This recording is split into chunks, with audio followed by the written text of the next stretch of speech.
You go through with everything. Yeah. Is he coming? He's got his loud shirt on. Oops.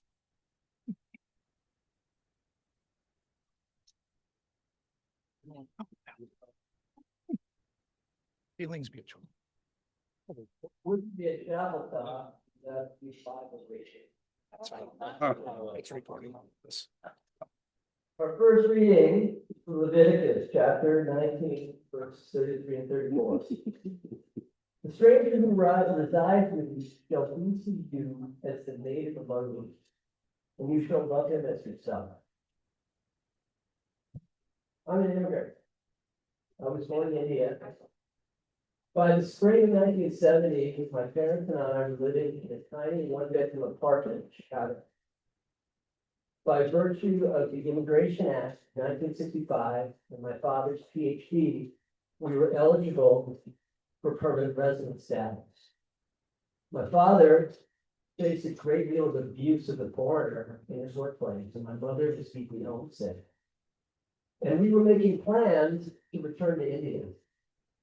One day, my dad received a call from a nun in Minnesota. The College of St. Scholastica is looking for a psychology professor, she said. We had no idea where Duluth was. My father went for an interview and came back talking about just how nice the people were. And so we moved there in the fall. I was 5 years old. Then came winter. The first blizzard of the year came in November. We lived at the top of the hill. My father's car got stuck in the snowbank at the bottom of the hill. Within minutes, more than 20 of our new neighbors, many of them people that we had never met before, were out there with shovels, digging us out. Nobody asked, nobody organized. They just showed up to help Jenny. That's my first memory of Minnesota. I soon fell in love with baseball, and one of those neighbors that was out there with the shovels, my first little league coach. Despite ample evidence that athletic greatness was not in my future, he encouraged me for many years to stay with it, even long after he was my coach. In junior high school, our drama department was putting on a production of Midsummer Night's Dream, which called for the character of the Indian boy. I was invited to audition. And was there, fired at the stage, and here I am. In high school, an English teacher encouraged me to write. I made some friends. I got elected to student council. I even made the high school baseball team.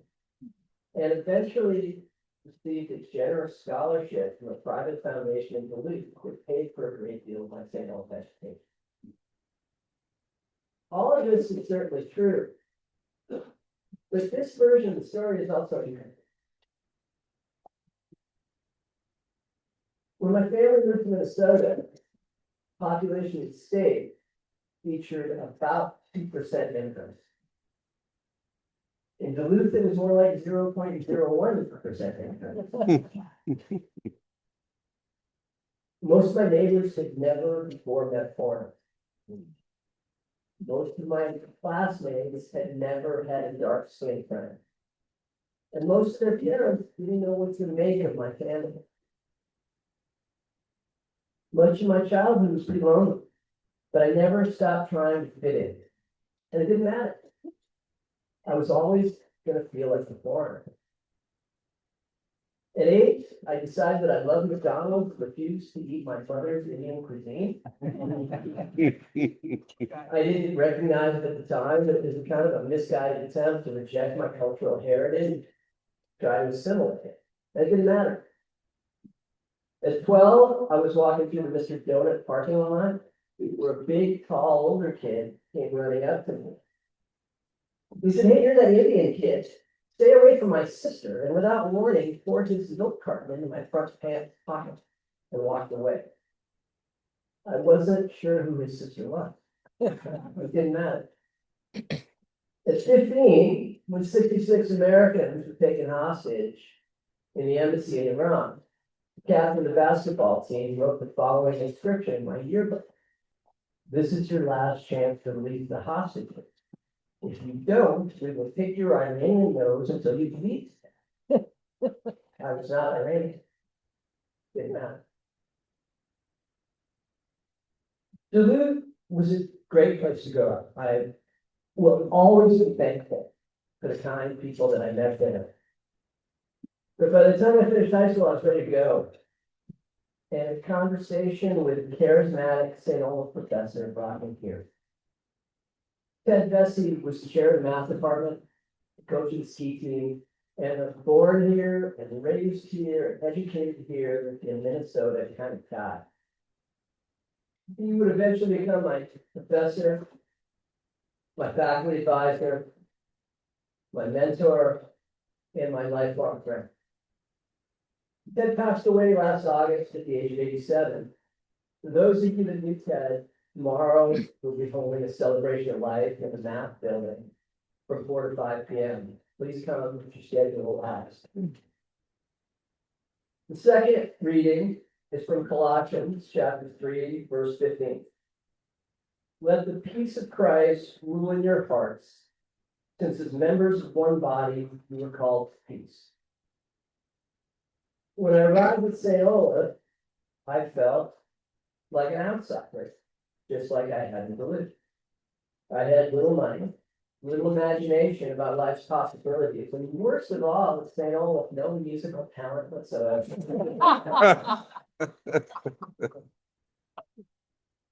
Most of all, I was aware of looking different. And my Indian heritage turned out to be a featured part of my freshman year. Because the movie Gandhi was released in the fall of our freshman year. And it was the most realistic depiction of my home country in the American media I'd ever seen before or since. I was blown away by the story, even though I had read about it earlier. Something else to see his story, India's story, my parents' story, and take straight. I later wrote a paper for religion class on the spiritual and political power of nonviolent collective action. In the spring of my freshman year, I was once again cast as the Indian in a one-act play called The Indian Wants the Bronx. Shout out to Steve Jecka, who's on the tech crew for that show. My character has just arrived from India, speaks very little English, and finds himself face to face with two street punks who recognize that this is a very easy target for abuse. They start by teasing me and then by mocking me, and by the end of the show, violently assaulting me and stabbing me, leaving me alone, bleeding and crying on the street. Acting in the show is an intense and almost terrifying experience. It brought out the fear of violence that every immigrant has. You learn to hide that fear that never goes away. Something miraculous happened during those 4 years here. It turns out almost all of us were trying to figure out who we were and what we might do with this one precious life that we have. And we did it together. We lived side by side in the dorms. We took classes together and we found endless ways to amuse ourselves. And we ate one damn meal after another and kept it. And somewhere along the way, you all unknowingly presented me with an amazing gift. For the first time in my life, I felt like I belonged. I felt like part of the community. And I felt like part of the community for the last 44 years, thanks to all of you.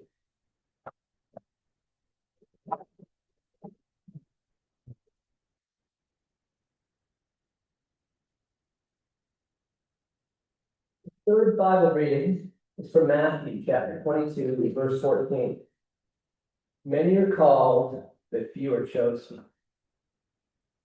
In October of 2022, I received a call from a member of the St. Olaf Board of Regents asking me to apply for the job of president of college. I thought she was joking, and I carefully reminded her, number one, I'm not Norwegian. I'm not Lutheran. And number three, I've been skipping faculty meetings for more than 20 years. She convinced me she was serious. When I hung up the phone that day, I felt humbled, shocked, excited, and terrified. I picked myself up the floor. I did what I always do. I called you. I talked to so many of you about this, and I was overwhelmed with the encouragement and the enthusiasm. You convinced me that I could do this. And suddenly, 3 weeks later, I was all in on the dream of becoming St. Olaf's 12th president. For the next several weeks, I worked nonstop on my application essays. I went through round after round of interviews, and I'm one of the final 4 candidates. Spoiler alert, I didn't get that. I had this talk would be taking place at graduation. But here's what I'm gonna tell you. I was deeply honored that this college, founded 150 years ago by St. Louis, seriously considered this immigrant to be its president. And I'm incredibly thankful to so many of you for taking that journey with me, a very short and intense moment of life. And I'll be honest, I was disappointed to not get the job. But in the end, it's probably for the best. I'm not a very good executive, and it would have been really tough to get to Burning Man Street. And after so many years in California, I'm really not sure that I could have survived the winters. The fourth Bible reading is from Isaiah, chapter 41, verse 10. So do not fear, for I am with you. I will strengthen you and help you. As most of you know, this winter in Minnesota was not a normal one. Today, more than 10% of the population in Minnesota is comprised of immigrants from all over the world. The vast majority of these immigrants are citizens or legal permanent residents. To the ICE agents in Operation Metro Surge, it didn't matter. On my TV from my comfortable warm home in California, I saw Mubashir, a young Minnesotan originally from Ethiopia, who was physically assaulted by ICE agents at his workplace, taken into custody, and released 8 hours later without charges. The whole time saying, I'm a citizen, I have proof. And what I saw was I saw myself pulled out from in front of my school or from one of my part-time jobs in Duluth by masked, armed thugs who don't believe me when I say I am a US citizen because of the color of my skin. I saw Chow, hold on, the little boss remained. I saw Chow Lee Tao, a young American grandfather who came to this country because his mother had worked for the US government in Southeast Asia. I saw him dragged out of his home in nothing but his underwear in 8-degree weather, without a chance to provide his identification that indicated that he too was a US citizen. And what I visualized was ICE agents tearing down the front door of the house I grew up in, illegally arresting my elderly parents who had served their community, their city, and this state for more than 50 years. I imagine them dragging my parents out of their house, stripping them of their constitutional rights as US citizens and their dignity, simply for having a foreign last name. But I saw something else too. I saw an army of Minnesotans stand up, engage in nonviolent civil disobedience in a way that would make God proud.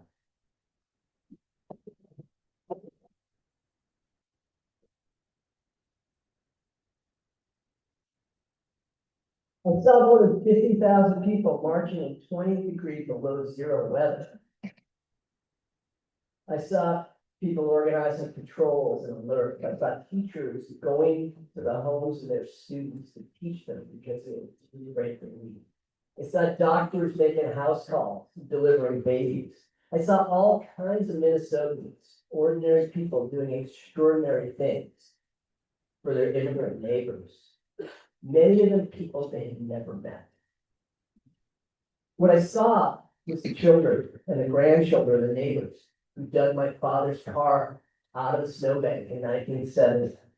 I saw all the teachers, coaches, and parents that supported me growing up. And I saw the spirit of the St. Olaf community that has supported me my entire adult life. And I was absolutely in awe. Last verse, same as the first verse. The stranger who resides with you shall be to you as the native among you, and you shall love them as yourself. Last time I spoke to the reunion crowd in this room 15 years ago, I said we were no longer young. Now I have to tell you, it's easy to despair and become cynical as you grow old. Over the last year, I've lost a number of people that were close to me, including Professor Bessie, and most recently, my Salem housemate, Reed Olaf, the last of our 26 classmates, passed away. And I've felt a great deal of despair and depression and pessimism that comes with loss. And I've often found myself wondering and worrying about the world that we're leaving behind to my students, to my daughter, to our children. But this winter, as I watch the people of Minnesota stand up day after day for their immigrants, their neighbors, and their community, I got a much needed dose of optimism and inspiration. And just for a moment, I wish that I had gotten Salem president's job because I wanted to be here standing up with them. No matter how cold it looked up to you. I came to Minnesota at age 5 as a stranger. But thanks to the Salem community, I feel like a native of Minnesota. A place that I think of as filled with cold weather and warm people.